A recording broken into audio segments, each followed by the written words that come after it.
Greetings and salutations. Welcome to the Essential Aromatica podcast. This is season 4, episode 9. Can you believe it? I am your host, Amy Anthony of NYC Aromatica, bringing aromatherapy experiences to New Yorkers through a variety of corporate engagements where, yes, I come to you in your amazing office space in amazing New York City and also through bespoke one-on-one sessions where you visit with me in a cozy studio in New York City's Gramercy Park neighborhood. It's such a serene space. Every client that has been in that space just thinks it's such a sanctuary, and I feel it's timeless. Time really doesn't exist when we're in that studio. So, welcome back. This episode continues on the synesthetic trajectory, featuring one of Yuliana Kariva's sound compositions, each inspired by an aromatic plant's essential oil. Yuliana transcribes scent into sound. And before I even go on, if you see me on YouTube, I'm waving and you're watching the visual here. I do write these episodes out, and this one I'm thoughtful about all of them, but this I was reflecting on seems to be more of an oral essay. So that is what it is. And I think through writing, and I'm very visual, and writing helps me literally visualize. So welcome along for the ride. So, Juliana's sound compositions bring another layer to essential aromatica and aromatherapy overall. And then that is paired with the episode's core content. And this particular episode explores Clary Sage's essential oils personality, its qualities, the nuances, and related themes. And these themes can be rather hefty, such as the last episode. And today's theme is one I've been thinking about for a very, very, very, very, very long time. And suddenly the time seemed right to share this. But back to the essential oils personality. Many essential oils do similar things. It just is what it is. It's their terpenes, their basic nature, knowing that as the molecules get more complex, there's more complexity and then more nuance, of course. But we can step back and appreciate each plant for its own messages, its own affinities for its personality. So each plant has its own complex chemistry. Essential oils can be quite complex, and the smallest amount of a molecule can make a difference.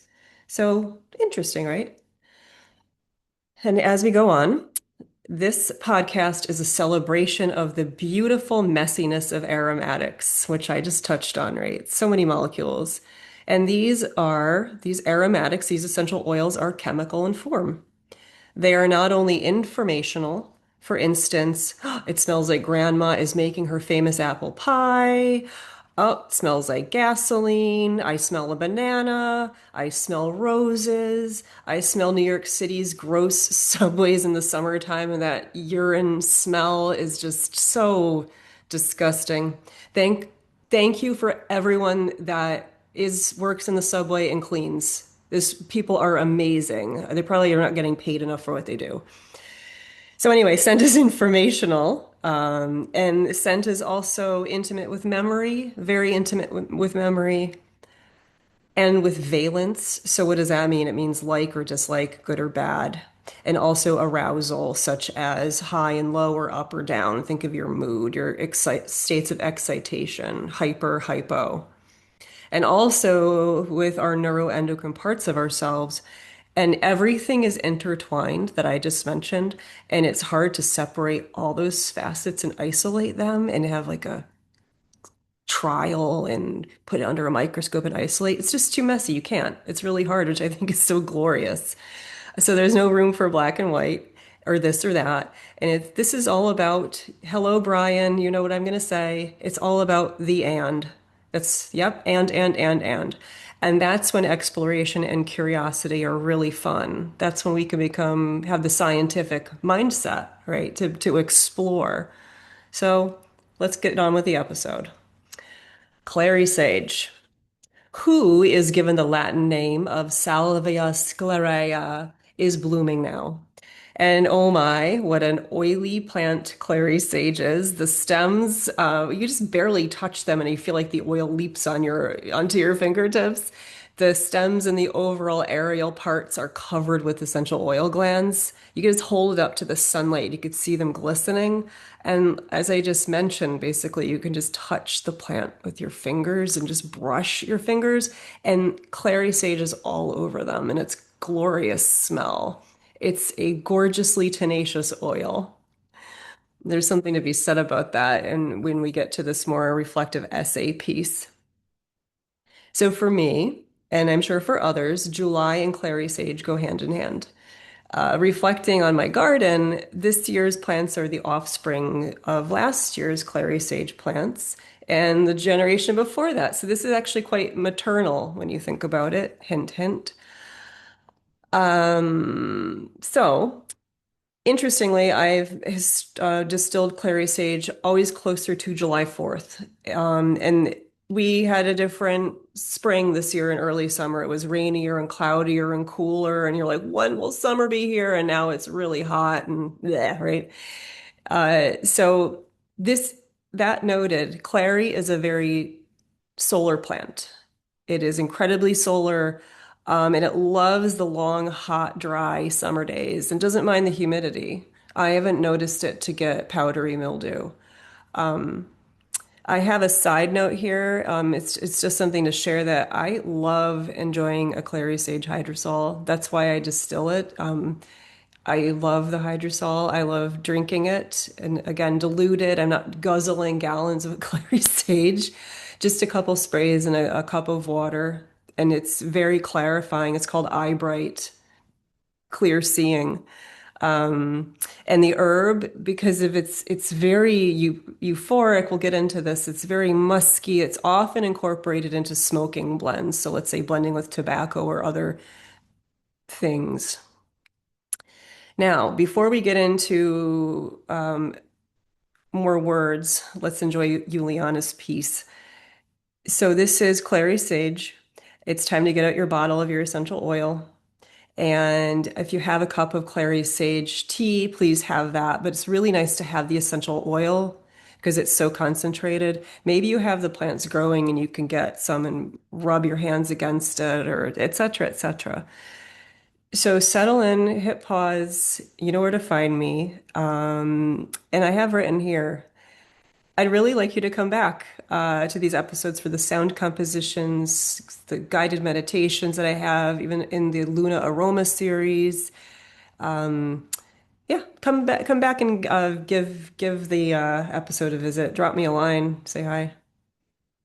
So before I drop the essential oil onto a scent strip to enjoy with you, I have to share my screen and my sound because, in all honesty, I'm cheap and I use Zoom for these, and I'm not paying for podcast software. So I'm sharing the sound. And what I'm going to do so I don't disturb the recording is put the headphones on. And I'm going to dispense the oil. Do this as well, please. And whoop, need a different orifice reducer. Okay. Hello, Clary Sage. So let's ground and start to just breathe and enjoy the aroma. And here's Yuliana's scent piece.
Well, thank you, Yuliana, as always.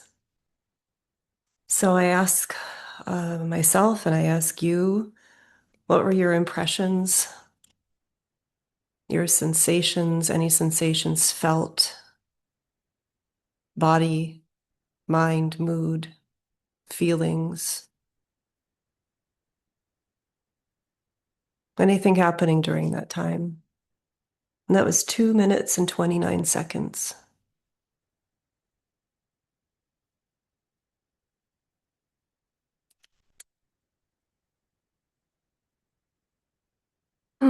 So on to the related topic.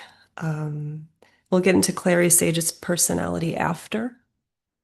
So it'd be fun to juxtapose, what's different between what the topic is I have here, Clary Sage, and then we'll listen to Yuliana's piece at the end again.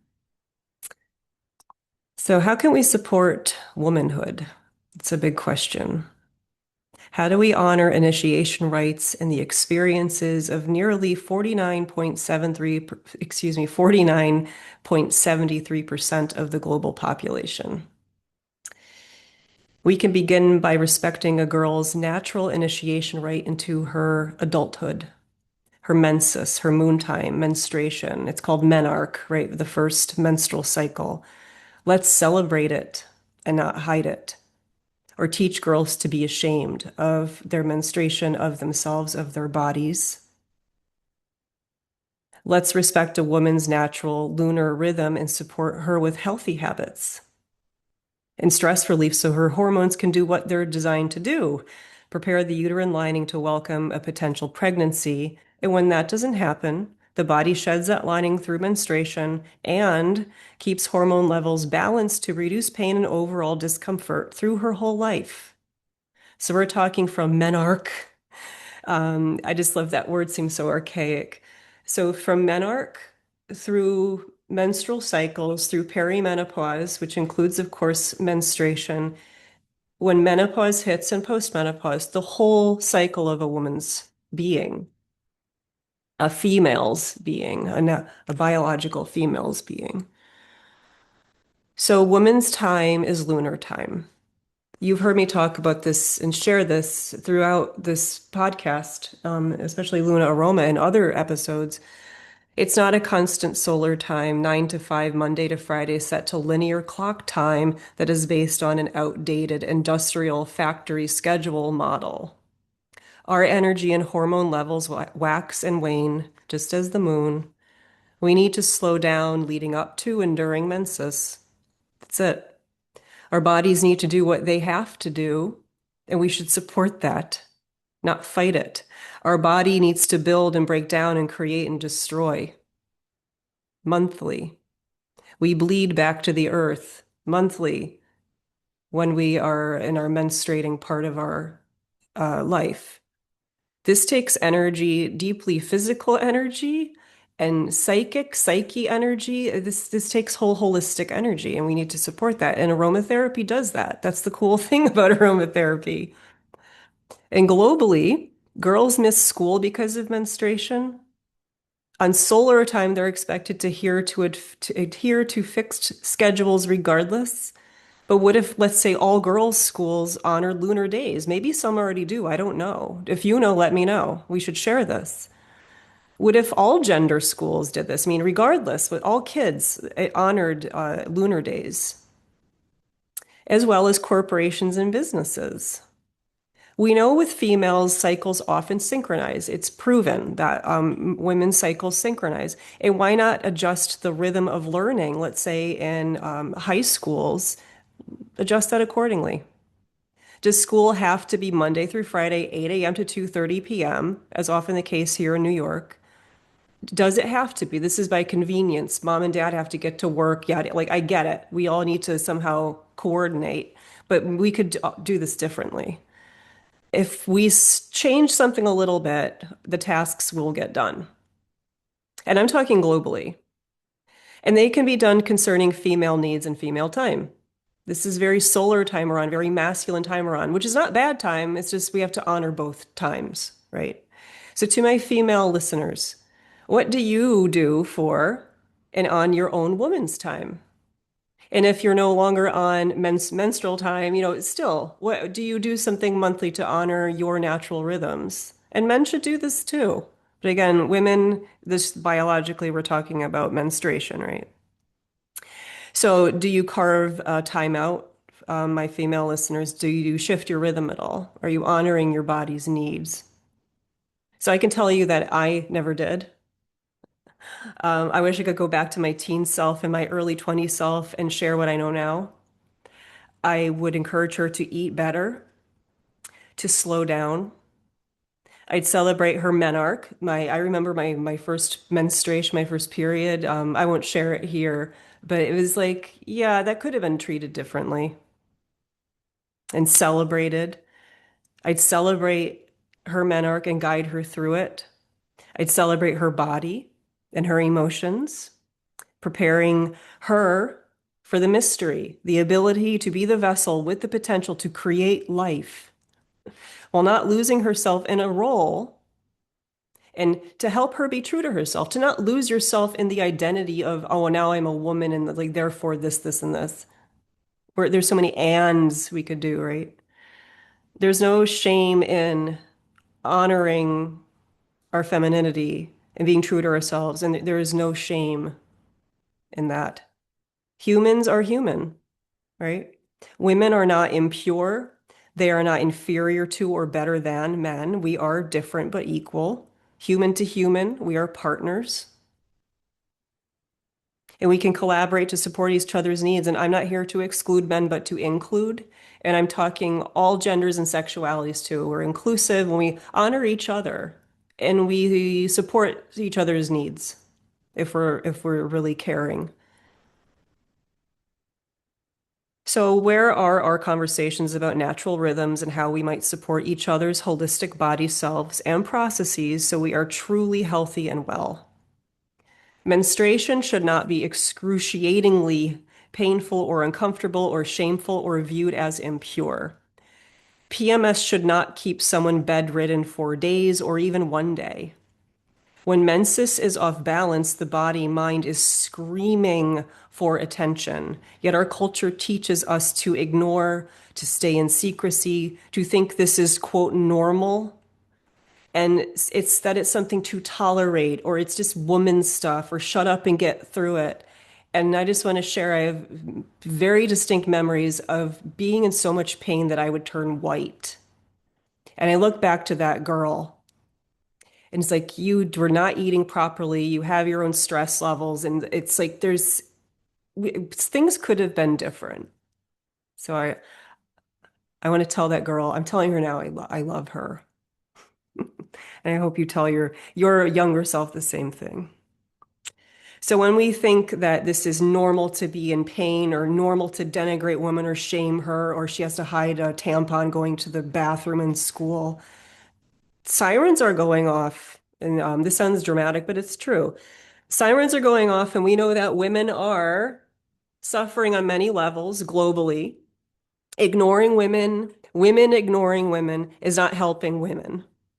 Half of the world's population. Treating menstruation as something to hide, something dirty, welcomes denigration. The outrageously vile crimes of sex trafficking, of rape, of honor killings come to mind. Why would we treat women like that? So this is it sounds a bit poetic, but pain speaks, and it's true. Shame echoes. The body remembers and shapes thoughts. And when we begin to listen, to really listen to ourselves, to each other, really listen to ourselves, is this normal? Pain isn't normal. We reclaim and speak and share, we empower, and we talk, we share, we educate each other. Staying silent, we know, is not helpful. So instead of just being here to sound doom and gloom, I have some suggestions, and you probably do this yourself.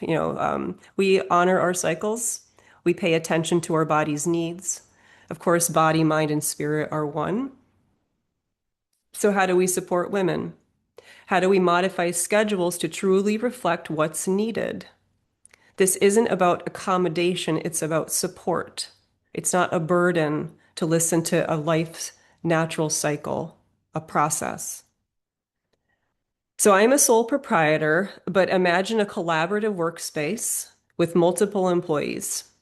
Nothing's ideal, right? But let's imagine an ideal world. In this wonderful workspace, this fantasy corporation, we have a mix of men and women representative of the global population. Let's just say 50-50. Projects and roles are shared.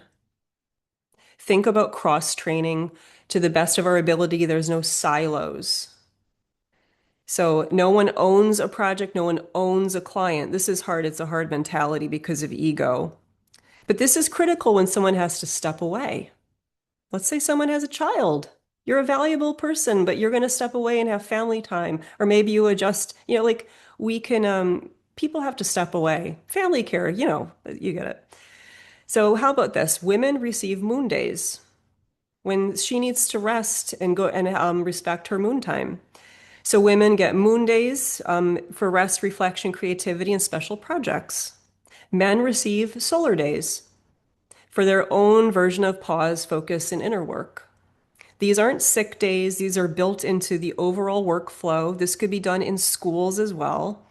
If you're a salaried employee, you are paid, but these days could be thought of as sabbatical like time. You're helping yourself to help everyone overall. When we are nourished and rested and feel good, we're feeling good. We're wellness, right? That's what wellness is all about. So this model could extend to schools. The work will still get done. What we're cultivating is mutual support, and that improves well-being. Now, I thought about this. I already mentioned this before, nutrition. Let's forget about aromatherapy for a moment because aromatherapy really comes in when something's wrong or when we kind of get to know ourselves, like, oh, this is when I need this boost of this herbal medicine, basically. But let's get foundational. Again, aromatherapy is medicine, it's herbal medicine, even through olfaction only. But the fundamental is food. And I remember if I could go tell my college age self, my teenage self, what the hell are you doing to yourself, you silly girl? Eat better. So let's help girls and women love their bodies, having a peaceful relationship with food, seeing it as nourishment, eating nourishing, good food, whole grains, fruits and vegetables, all the good stuff. Real food, whole food that nourishes and reduces pain and mood swings. Fiber intake through whole foods, your legumes, beans, all the good stuff. It's not just breads, right? Leafy greens, nuts, like nature's bounty. So this is all really foundational to help us help ourselves. And let's reconsider our culture's reliance on coffee and alcohol. And you can even say tea with caffeine. So when we are healthier and properly nourished, our menstrual cycles are better. We know this. And there's less downtime, but we still do need downtime. That sabbatical time, that moon time, that could be woven into our culture. And again, honoring men's, we'll call it solar time. So it's everyone's birthright to feel good. I'm just pausing on that because it's true. We made it. We won the lotto. We're here. It's crazy. We're here. So we can do the best we can do. We don't have all the answers. We learn by example. So the more we're learning and educating ourselves, the better off we are, right? So sharing is important. So I wrote that here. By humans lead by example, by trial, by experience. So let's share and pass down good habits and examples. And I think we're on our way. Imagine my sharing this even 20 years ago. Would I be seen as a strident feminist or what about 40 or 60 years ago? Remember the book Our Bodies Ourselves? My mother gave me that book. It was her copy. We've come a long way, but there's still quite a ways to go. So let's get back to Clary Sage. But I just want to pause. I want to take a time to reflect.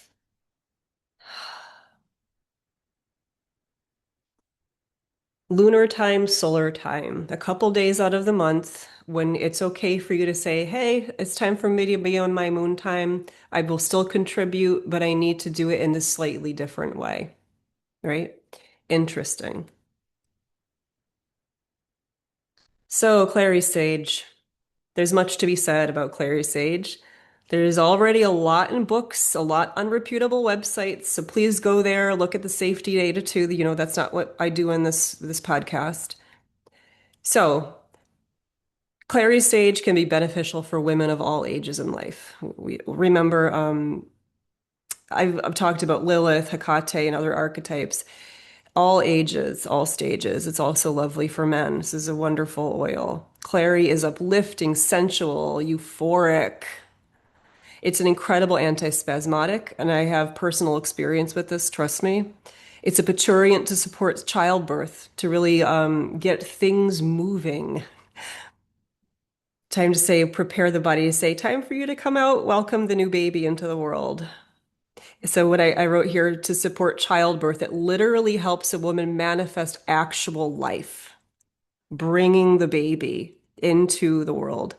Combine is Clary Sage with other oils that can help harmonize menstruation and support women during peri and postmenopause. So, in line with therapeutics, there's the feeling, the mood, and Clary is a big, bold essential oil.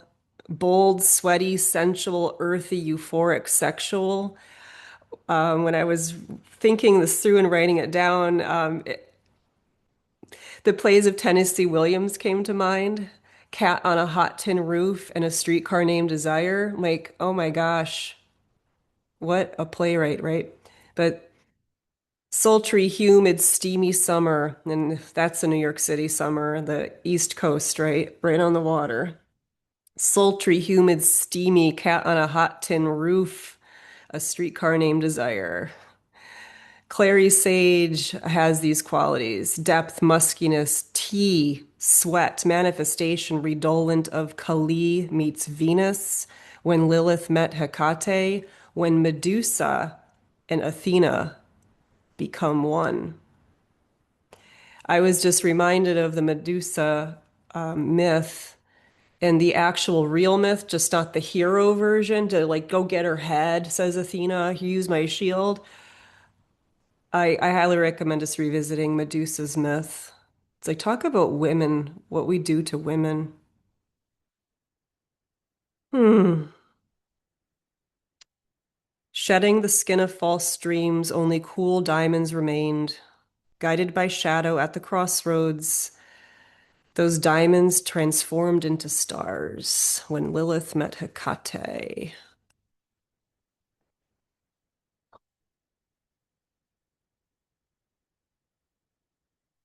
So that was season 4, episode 6, that little haiku. And just a note here, combine the two archetypes, and you have an empowered woman open to partnership and able as maid mother crone to cut through the crap with discernment. She's not afraid of Clary Sage. She uses or works with Clary Sage to empower her sensu sexuality. That means from soup to nuts, from the mechanics of the body to more into to deeper. So Clary Sage is seductive in a sense that it is charged with sensual animalic energy, but at a slow simmer. It supports this energy in all of us, not just women. It promotes euphoria at a slow burn. That word slow again. We'll listen to Yuliana's piece again. There's no innocence in this oil. It is mature. It is adult. There is no little girl. There's no room for that. No little girl maiden nonsense. This is supporting a woman's sexual health, mental, emotional, physical. Now, I was reflecting on this. Take Clary Sage in opposition to Jasmine, which is a near instant sweep you away, head spinning in the clouds feeling. Despite its sensual nature, there's an innocence to Jasmine, even though it's often seen as a sensual blend. And, there's different Jasmines, I know that. Clary Sage has a knowing to it. It's growing next to patchouli in my garden this year, and it really complements patchouli, yet they are really different. Patchouli helps you embody and ground and is incredibly sensual. It makes you feel a bit stoned, like, yeah, kind of chill out. I think Beavis and Butthead kind of chill out. It happens to me repeatedly with patchouli. Clary really helps embody and get like the dirty-ish, I say animalic, musky. It can embody but help you get a little carried away. Again, I have that word animalic there. There's a thrust to its personality. Patchouli encourages receptivity. Clary encourages action. And believe me, I've seen this in workshops with clients. It's worked with in childbirth. It's interesting. So thanks for spending time. And as we come to a close, we're going to listen to Yuliana's piece again. And I want to share that the real learning comes from experience and sharing, right? As we've been saying.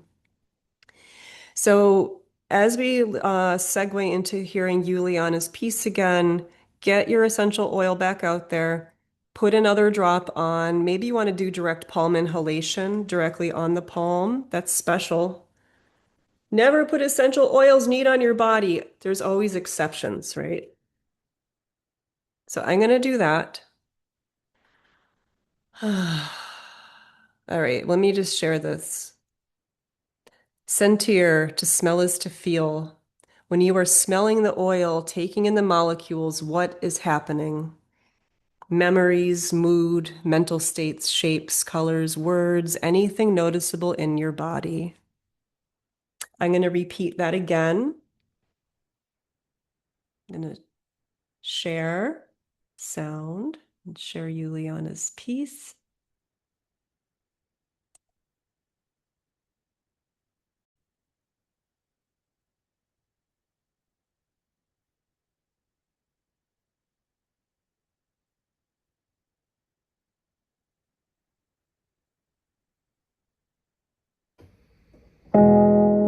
Sentir, to smell is to feel.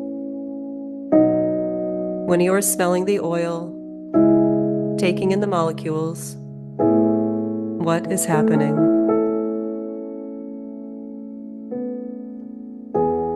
Memories, mood, mental states, shapes, colors, words, anything happening in and on your body. Breathe.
Well, happy new moon day. Today is a new moon day, thinking of cycles. And thanks for spending time with me and Clary Sage and Yuliana. And until the next time, Subscribe to the Essential Aromatica podcast on your preferred platform. Share it with someone you know who may resonate with topics covered, such as today's.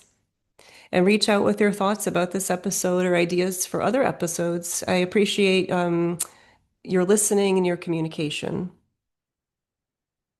So, signing off, I feel kind of just la la chill, thanks, Clary Sage. So, signing off from Lower Manhattan next to One World Trade Center. Ciao for now. Thank you.